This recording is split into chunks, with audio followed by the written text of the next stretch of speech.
Louvado seja nosso Senhor Jesus Cristo, para sempre seja louvado.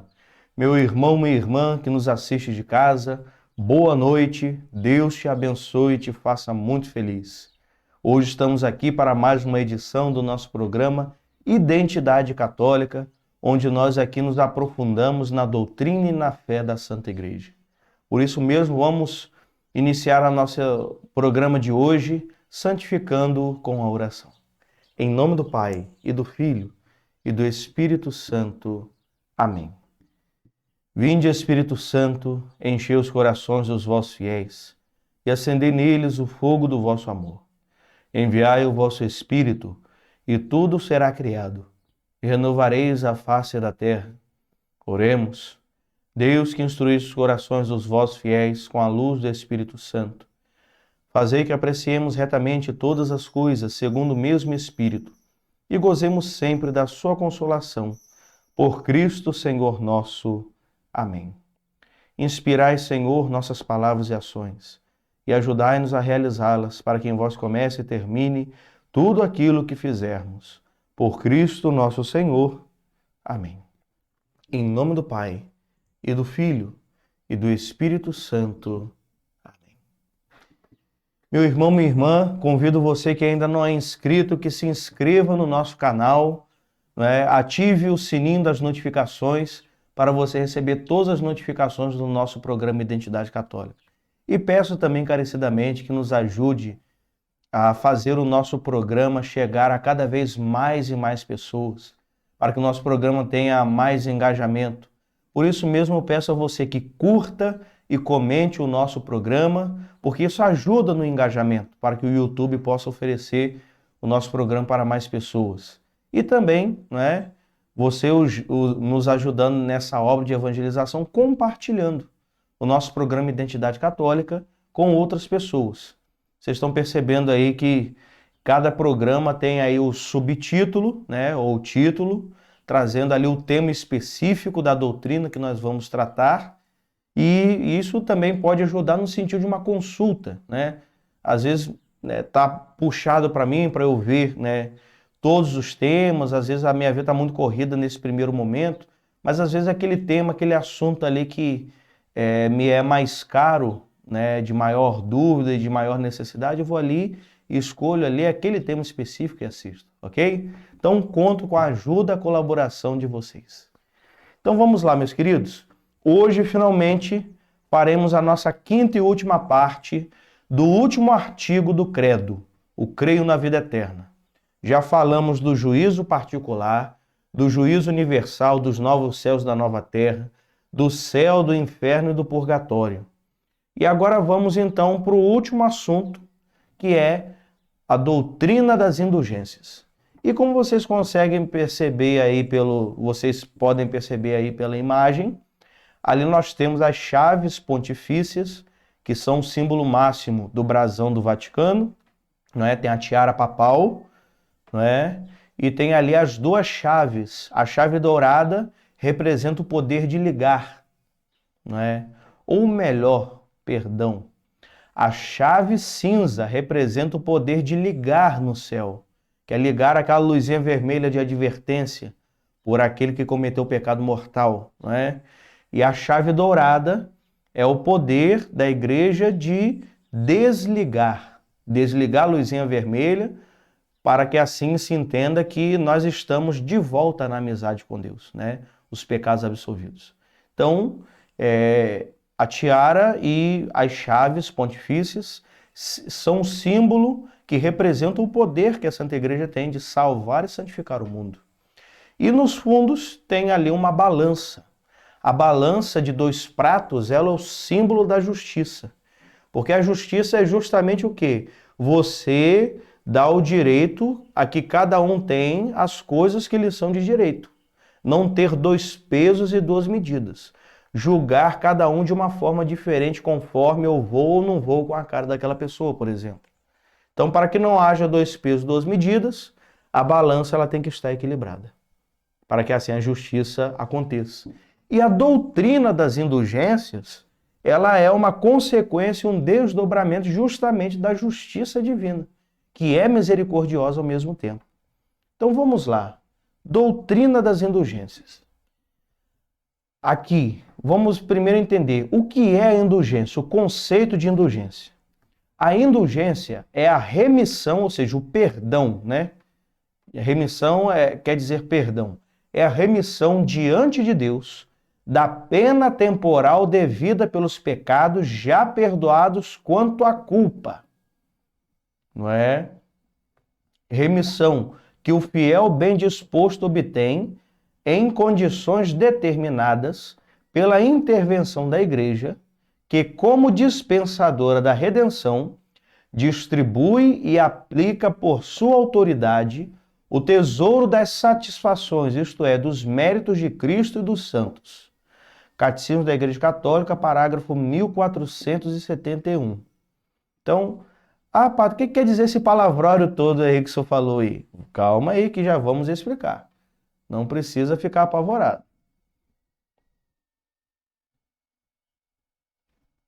Olha só. Veja só. Primeira coisa, a pessoa cometeu um pecado mortal, não é? O pecado venial não leva ninguém para o inferno e ele pode ser absolvido por meio das nossas orações e jejuns e pelo ato penitencial da missa. O que nos leva para o inferno, o que nos torna inimigos de Deus, é o pecado mortal. O pecado mortal requer a absolvição, não é, mediante o padre no sacramento da confissão. Então, olha só ali, ó, a absolvição. O que a absolvição faz? Quando nós cometemos um pecado, né, o nosso pecado ele gera em nós uma culpa e uma pena. A culpa é o que nos leva para o inferno. A pena, que aí é chamada pena temporal, não é? É aquilo que nós temos que pagar mediante a justiça, não é? Pelas consequências negativas do pecado que eu cometi. Por exemplo, não é? Por exemplo, alguém cometeu um crime. Perante a sociedade, não basta só a pessoa estar arrependida e pedir perdão a quem aquela pessoa lesou. Aquele crime precisa ser reparado como uma consequência óbvia da justiça, para que a justiça seja restaurada. Então, a pessoa se arrepende, né, pede perdão pelo crime cometido. A pena dela pode até diminuir por causa disso, mas ela mesmo assim ela tem que cumprir a pena. Não é? A mesma coisa, né, já que estamos falando aqui de justiça, a mesma coisa na justiça divina. A pessoa pede o perdão. Deus perdoa a pessoa, absolve a pessoa de toda a culpa que ela tem. Então, o que o sacramento da confissão, que a absolvição que o padre nos dá faz em nós, é justamente o quê? Acabar com a nossa culpa. Quando o padre nos absolve na confissão, a nossa culpa é apagada. Ela é desmanchada, desfeita diante de Deus. A culpa é o que nos leva ao inferno. Então não nos leva ao inferno mais, já estou absolvido. Mas ainda resta as penas temporais que eu tenho que pagar por um dever de justiça para tentar reparar um pouco do mal que eu causei na sociedade com o meu pecado. Mesmo aqueles pecados mais íntimos, eles colaboram para o mal na sociedade, porque os pecados eles são solidários uns com os outros, né? Os pecados, mesmo os pecados mais íntimos, que só eu sei e mais ninguém, eles de certa forma colaboram para que a maldade ganhe mais força no mundo, seja me estimulando a cometer pecados públicos ou outras pessoas, ou dando mais força ao diabo, a Satanás, para tentar mais e mais pessoas. Então tem as penas temporais que eu tenho que pagar. E aí veja, se eu não consigo pagar todas essas penas temporais nesta vida, por meio das minhas orações, das minhas práticas de caridade, da minha abstinência, do meu jejum, se eu não consigo concluir de pagar essas penas nesta vida, eu vou terminar de pagá-las no purgatório, para que assim eu possa ir para o céu. Porque o purgatório é um lugar de purificação. Purificação daquelas penas que eu ainda tenho que pagar, para que a minha alma entre toda limpa no céu. E sobre essa questão do purgatório já falamos no nosso último programa. E aí então vem as indulgências. Por quê? A indulgência acelera este meu processo de pagar nesta vida as penas temporais devidas do meu pecado. Não é? Uma vez que as indulgências aceleram o meu processo, não é? Uma vez que as indulgências elas aceleram o meu processo de purificação, uma vez eu conseguir, por meio delas, concluir de pagar, né, todas aquelas penas, eu já me encontro totalmente purificado, em estado pleno de graça, né, total de graça para, se vier a morrer, ir direto para o céu. Então, vejam só.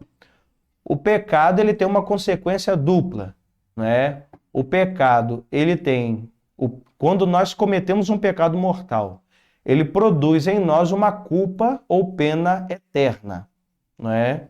Que é a privação da comunhão com Deus, porque é isso, não é outra coisa. Quando eu cometo pecado mortal, eu me torno inimigo de Deus, não é? E além dessa culpa ou pena eterna, é gerado também uma pena temporal, chamada também de pena, né? Que é o rompimento da ordem estabelecida pelo Criador, né? Como eu falei, todos os pecados que nós cometemos, eles são solidários, então eles têm uma estrutura social. E isso ajuda a contribuir para que a harmonia do universo e da criação seja cada vez mais desfeita, né? Então essa é a estrutura social do pecado, né? No último domingo nós falamos sobre o escândalo, por exemplo, quando Jesus diz, né? Ai daquele que escandalizar os pequeninos, antes amarrasse uma pedra de moinho ao pescoço e se atirasse ao mar, para que morresse e o corpo nem fosse encontrado, né? Ou seja, o que é o escândalo? O escândalo não é aquilo que nós entendemos hoje como escândalo, mas o escândalo no sentido bíblico é toda vez que eu dou mau exemplo, ou seja, em outras palavras, toda vez que com o meu pecado público, né, que os outros tomam conhecimento, eu estimulo com isso os outros a pecarem também. Entende? Então, todo pecado tem essa consequência dupla. A culpa eterna, que me priva da comunhão com Deus, e a pena ou pena temporal, que é esse rompimento da ordem e da harmonia da criação, né? E aí, como eu falei, né, o pecado apaga a culpa, resta a pena. Esta pena temporal precisa ser reparada em nome da justiça, ela precisa ser reparada em nome da justiça. E de que forma essa pena temporal vai ser reparada, né? Pelas boas obras que nós realizamos. Nas palavras de Santo Tomás de Aquino, a pena é a humilhação do penitente decorrente do dever de justiça, não é? Repetindo, a pena temporal é a humilhação do penitente decorrente do dever de justiça. É óbvio, assim como a prisão, a cadeia, é uma humilhação para aquele que fez o mal, para que ele se arrependa do que fez e não volte a fazer, as penas temporais que nós precisamos pagar são uma forma de nós nos humilharmos diante de Deus, para que Deus reconheça o nosso coração convertido e para que assim isso nos ajude a não cairmos naquilo de novo. Deu para entender? Um exemplo didático que nos ajuda a explicar melhor essa questão de culpa e de pena temporal nos é dado por São João Maria Vianney. São João Maria Vianney fala assim: imagine um cômodo cheio de esterco, lotado de esterco. Você quer limpar esse cômodo, porque você vai usar o cômodo. Aí você tirou o esterco todo, lavou, tirou o esterco todo. Você consegue morar naquele cômodo? Ou dormir naquele cômodo? Ou ficar naquele cômodo trabalhando? Óbvio que não, porque você limpou, você lavou, mas o cheiro fica entranhado. Então não basta só limpar, você precisa também tirar o cheiro. E como você remove o cheiro? Você remove o cheiro justamente tendo que fazer o quê? Limpar e lavar aquele cômodo umas 10 vezes, até aquele cheiro entranhado do fedor do esterco saia totalmente. Assim também é a nossa vida. Esse quarto cheio de esterco sou eu quando estou em estado de pecado mortal. A absolvição, ela tira de mim a culpa, ou seja, ela retira o esterco dentro de mim, toda a porcaria que tem dentro de mim. Mas ainda fica aquele fedor, né? Por conta do esterco que ficou ali dentro de mim. E ele precisa ser tirado, e isso é tirado a duras penas, né? É a pena temporal que eu tenho que pagar. Isso é feito como? Mediante a prática das boas obras, para que assim eu me converta. Em outras palavras, né? Eu sou absolvido no sacramento da confissão, e essas penas temporais que eu tenho que pagar mediante as boas obras é o meu processo de conversão e de busca da perfeição após a absolvição. Ok? Se alguém tiver alguma dúvida, né, deixa aí nos comentários que depois terei o maior prazer em responder. Justamente porque as indulgências não são objeto de lucro, não é venda da remissão dos pecados. Requer que o penitente tenha se convertido da sua inclinação às criaturas, da sua inclinação ao pecado. Ou seja, não podemos entender a busca das indulgências, como era na época da Idade Média, como uma caça a relíquias. Não. De nada adianta eu buscar as indulgências se eu não me converti dentro do meu interior dessa minha inclinação àqueles pecados que me levam a cometer pecado mortal. Eu tenho que estar liberto deste vício, para que assim as minhas indulgências que eu lucro, elas tenham validade sobre a minha vida. Ou seja, as indulgências devem ser praticadas com profundo amor a Deus e total repúdio ao pecado, a fim de que o amor a Deus assim excitado apague os resquícios do pecado que costumam permanecer no cristão mesmo após a absolvição sacramental. Em outras palavras, se a pessoa busca as indulgências meramente por medo de ir para o inferno, não tem valor nenhum. Continuando, a igreja é a portadora e dispensadora da redenção. Né? Isso está afirmado em 1 Timóteo capítulo 2, versículo 4, quando quando São Paulo nos diz, né, que Deus quer que todos os homens se salvem e cheguem ao conhecimento da verdade. Logo, se a igreja é a portadora e a dispensadora da redenção de Cristo, ela tem o poder e a autoridade de estabelecer as práticas indulgenciadas, as práticas que terão valor de indulgência. A sua autoridade para criar indulgências deriva de onde? Justamente do poder das chaves, como está lá em Mateus 16, versículos do 16 ao 19, quando Jesus diz a Pedro: Tu és Pedro, e sobre esta pedra edificarei a minha igreja. Né? Tudo que ligares na terra será desligado no céu, tudo que desligares na terra será desligado no céu. Por isso, aquela imagem inicial das chaves, que representa o poder da igreja. Decorrente a doutrina das indulgências, né, é decorrente da doutrina acerca da comunhão dos santos. Por quê?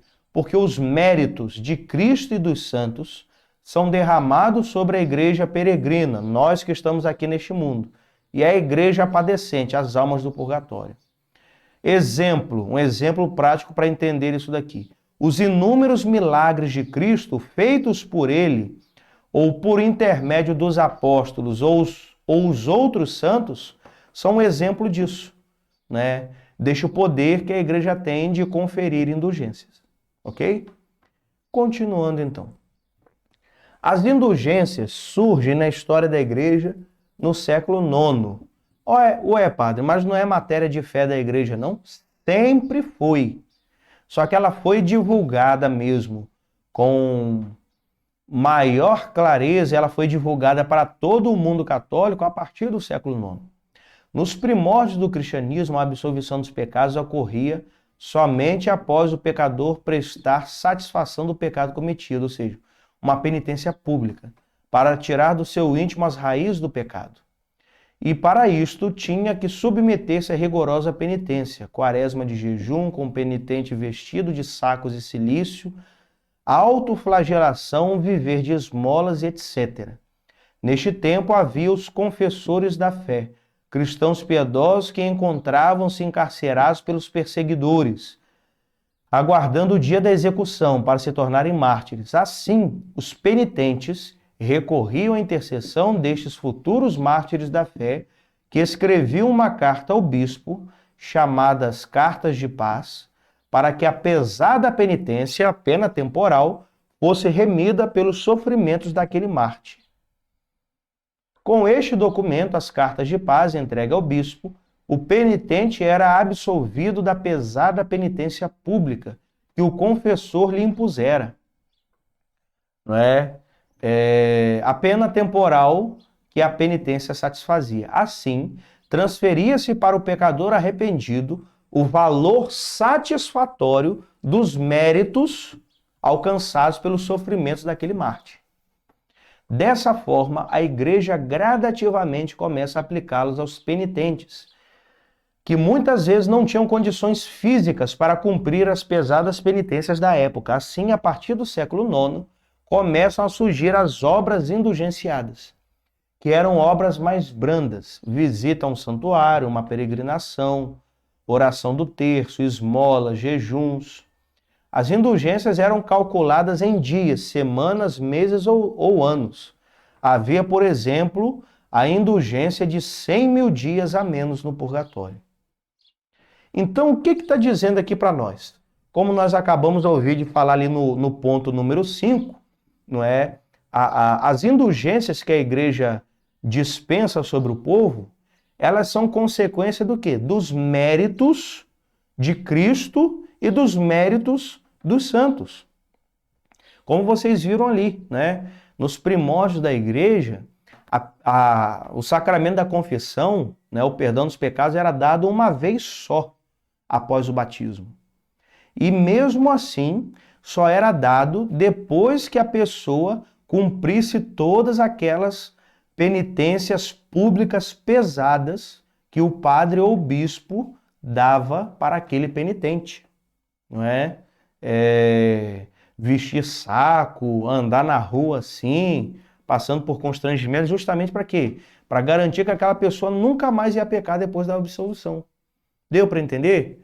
Não é carregar pedra, um monte de penitência absurda, né? Que muitas vezes as pessoas não tinham condições de pagar. Então, com o tempo, o que os fiéis começaram a fazer? Eles entendiam que o martírio era a certeza do céu. Então, aquela pessoa que ia ser martirizada por causa da sua fé em Cristo, com certeza, após o martírio, ela iria direto para o céu.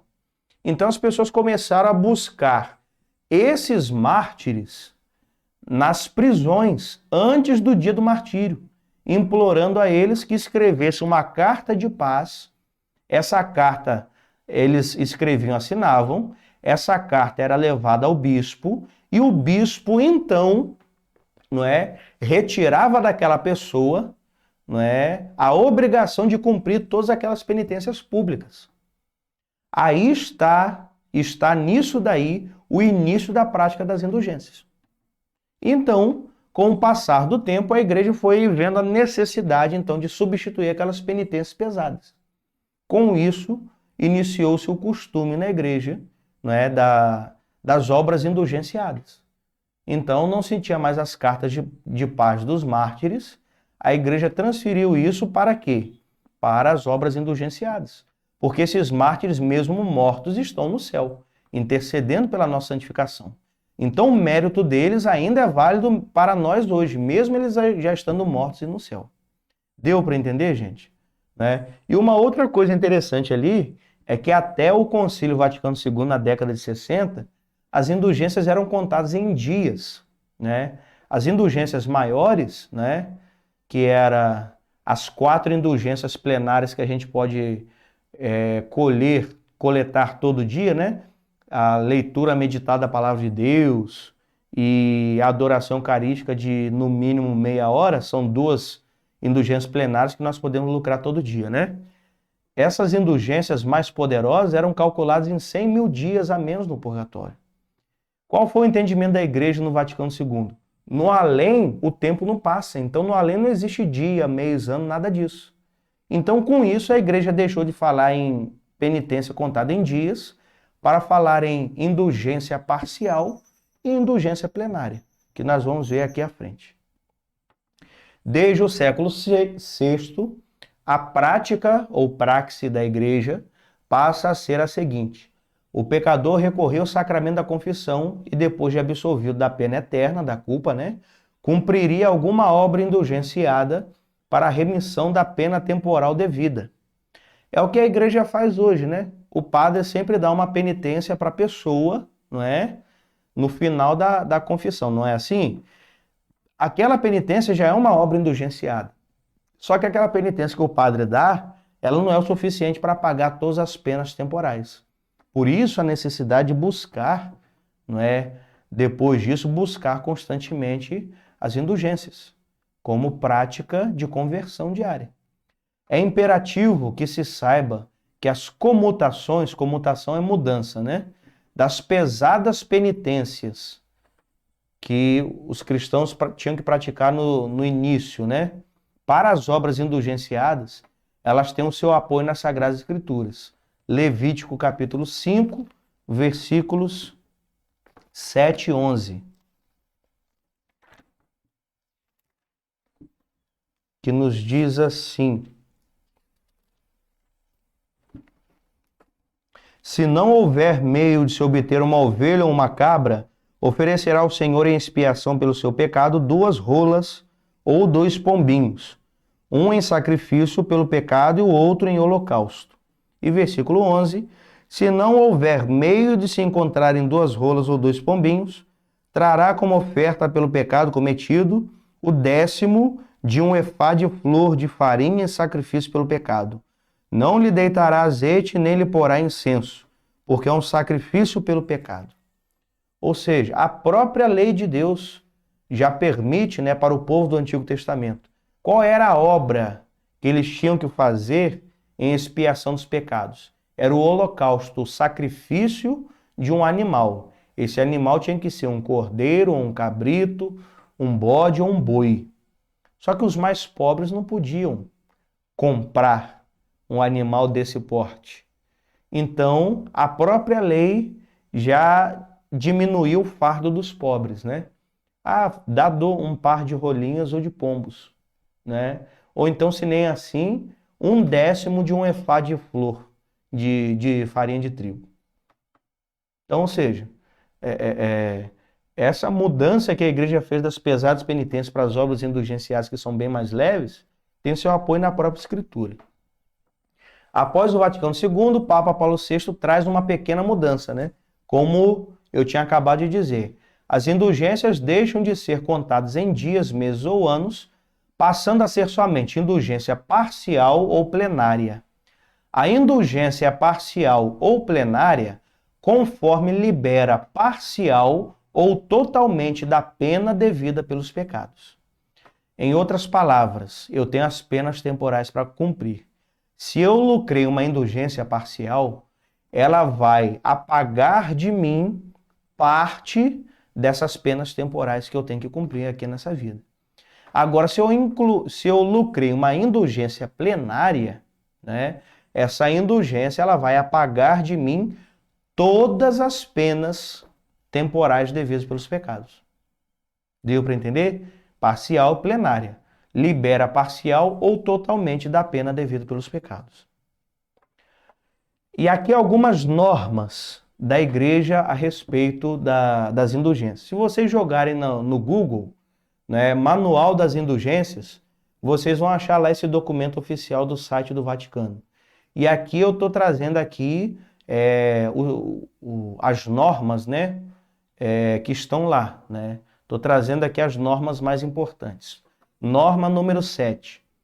Para adquirir a indulgência plenária é preciso fazer uma obra enriquecida de indulgência plenária e preencher as seguintes 3 condições.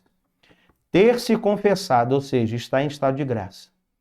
Comungar na missa e a oração nas intenções do Sumo Pontífice. Um Pai Nosso e uma Ave Maria ou qualquer outra oração. Eu posso rezar um Pai Nosso e uma Ave Maria, ou qualquer outra oração. Requer-se, além disso, rejeitar todo apego ao pecado. Se a pessoa ela tem aquele pecado, apego qualquer que seja, mesmo um pecado venial, se a pessoa tem um apego, uma estima por um pecado específico, não adianta que a indulgência que ela lucrar não vai valer. Se faltar alguma dessas exigências, ficando intacta a norma 11, a indulgência será só parcial. Então, ou seja, para eu lucrar a indulgência plenária, primeira coisa, a indulgência tem que ser prevista pela igreja como indulgência plenária. Segunda coisa, ter confessado, não é? Comungar na missa e rezar nas intenções do Santo Padre o Papa e não ter nenhum apego a nenhum pecado, nem mesmo pecado venial. Tem que cumprir todas essas exigências para que aquela indulgência plenária tenha valor de indulgência plenária para mim. Se faltou alguma dessas exigências, a indulgência será comutada para mim como indulgência parcial apenas. As três condições, número 8, as três condições podem ser preenchidas em dias diversos, antes ou após a realização da obra prescrita, mas convém que a comunhão e a oração nas intenções do soberano pontífice se façam no mesmo dia em que se faz a obra. Número 15, mas ainda em relação ao número 8, para que não tenha risco mesmo de perder a indulgência plenária, é bom que se faça tudo antes, evitar fazer depois, do dia em que se lucra a indulgência plenária. Número 15, em todas as igrejas, oratórios públicos ou semipúblicos, para os que legitimamente usam desses últimos, pode-se ganhar a indulgência do dia 2 de novembro, que é o dia de finados, que só pode ser aplicado aos defuntos. Além disso, nas igrejas paroquiais pode-se ganhar a indulgência plenária em 2 ocasiões por ano. Na festa do titular, né, do padroeiro da igreja matriz, e no dia 2 de agosto, que é o dia da indulgência da porciúncula, ou no outro dia mais oportuno que o ordinário, o bispo, fixará. Então vejam, todas as indulgências plenárias que você lucra, elas são em benefícios de você e de mais ninguém. Você não pode lucrar indulgência plenária para um morto, né? E nem para uma outra pessoa viva. A outra pessoa viva, ela tem que buscar conversão por ela mesma, né? O único dia do ano que a pessoa pode lucrar indulgência plenária para os falecidos é o dia de finados, dia 2 de novembro. Ou melhor, a semana de finados. Entre o dia 1º e o dia 8 de novembro, você que se confessou está em estado de graça. Participou da missa de finados, ou participou da missa entre os dias 1º e 8, comungou, rezou pelo Papa, né? E você foi, né, e você fez uma visita a qualquer cemitério, né? E rezou pela alma daquele ente querido, mesmo que não seja o cemitério onde a pessoa está enterrada, você lucrou indulgência plenária para aquela alma de fiel defunto, ok? E nas igrejas paroquiais, ou seja, as igrejas matriz das paróquias, né? Pode-se lucrar indulgência plenária 2 ocasiões por ano. Na festa do padroeiro da paróquia, a missa do padroeiro é missa indulgenciada com indulgência plenária. Ou no dia 2 de agosto, né, a chamada indulgência da porciúncula, que foi alcançada por São Francisco de Assis, né, lá no século XIII. Então, próximo slide. Agora, o que é a indulgência da porciúncula, chamada também de perdão de Assis? Em 1216, São Francisco de Assis, numa noite, teve a visão de Nossa Senhora com seu filho no colo, né? Seu filho Jesus. Nesta aparição, lhe perguntaram o que ele gostaria de pedir-lhe. São Francisco responde que todos quantos arrependidos e devidamente confessados vierem visitar esta igrejinha, ou seja, a igreja da Porciúncula, lá na Itália, em Assis, possam receber a completa remissão de seus pecados. Ou seja, completa porque vai receber indulgência plenária também. Honório III, o Papa da época, aprovou o pedido. A indulgência foi concedida a todos que visitassem a igreja da Porciúncula e depois foi estendida a todos que fossem a uma igreja catedral, santuário ou igreja matriz de uma paróquia espalhados pelo mundo inteiro. Isso é o perdão de Assis. Número 17. Aos fiéis que utilizam religiosamente um objeto de piedade, crucifixo, cruz, terço, escapulário, medalha, validamente abençoado por um sacerdote, concede-se indulgência parcial, só pelo fato de usar este objeto de piedade. Ademais, se o objeto de piedade foi abençoado pelo Papa ou por um bispo, os fiéis que religiosamente ousam podem também obter a indulgência plenária no dia da festa de São Pedro e São Paulo, na solenidade de São Pedro e São Paulo, ajuntando, porém, a profissão de fé sob uma forma legítima. Ou seja, quem teve algum objeto de piedade abençoado por um bispo ou por um papa na festa de São Pedro e São Paulo, participando da missa e rezando o credo, não é? Obtém indulgência plenária. Outra indulgência plenária para o dia de São Pedro e São Paulo, não é? Um terço, não é? Abençoado por um bispo, não é? Você ir para a Capela do Santíssimo, não é? No dia de São Pedro e São Paulo e rezar, né? Pelo Papa e pelo bem da Santa Igreja, indulgência plenária também. Número 20. Nossa piedosa Mãe Igreja, em sumo grau, solicita pelos fiéis defuntos, resolveu conceder-lhes os seus sufrágios na mais ampla medida em cada sacrifício da missa, abrogando, por outro lado, todo o privilégio neste domínio. Em outras palavras, aquilo que eu falei para vocês, nós só podemos lucrar indulgência para os fiéis defuntos na semana de finados. Fora isso, as únicas indulgências válidas em favor dos fiéis defuntos é a indulgência que eles lucram nas missas, não é? Nas missas. O sufrágio da missa. Somente isso. Agora aqui, ó. Quais são as 4 indulgências plenárias que podem ser lucradas pelo fiel todos os dias do ano? A primeira é a mais importante. Adoração ao Santíssimo Sacramento por ao menos meia hora. Ou a adoração da Santa Cruz, não é? No dia da Sexta-feira da Paixão. A Lectio Divina, que é a leitura meditada da Palavra de Deus, por ao menos meia hora.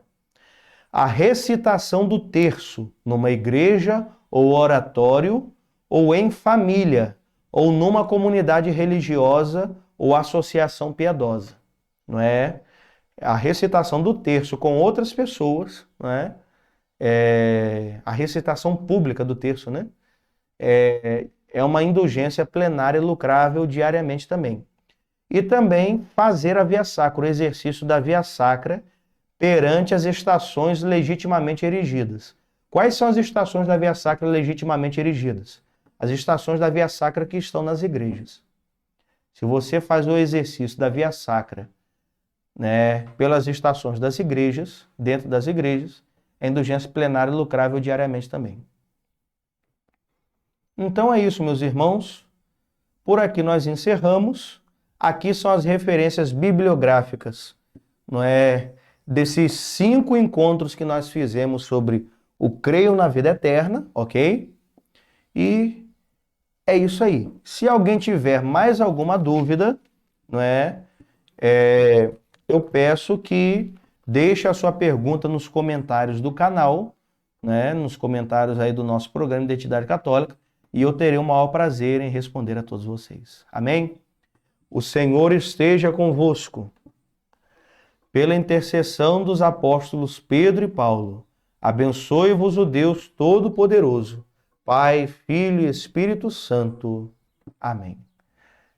Fiquem com Deus, uma boa noite, um abençoado final de semana e até a próxima, se Deus quiser.